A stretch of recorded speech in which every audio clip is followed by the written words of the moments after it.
Hello, అందరూ ఎలా ఉన్నారు? సో ఇక్కడ నేను పెంచుతున్న మల్లె మొక్కలను చూసారా? ఇవి ఎలా పెంచానంటే జస్ట్ ఒక కొన్న ప్లాంట్లోంచి కొన్ని కొమ్మల్ని కట్ చేసేసి ఒక పాట్లో గుచ్చితే అంత బాగా వేర్లు వచ్చేసినాయి.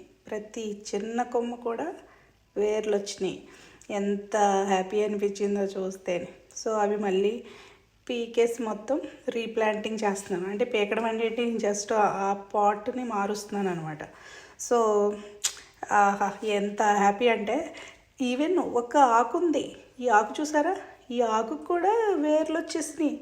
మీరు ఈజీగా ఎలాంటి మల్లె ప్లాంట్నైనా తెచ్చి కొమ్మలు గుచ్చేస్తే వేర్లు వచ్చేస్తాయి. ఇది నేను చెప్పాలనుకున్న ఇన్ఫర్మేషన్ మీ అందరికీ. Thank you. Have a good day. Bye-bye.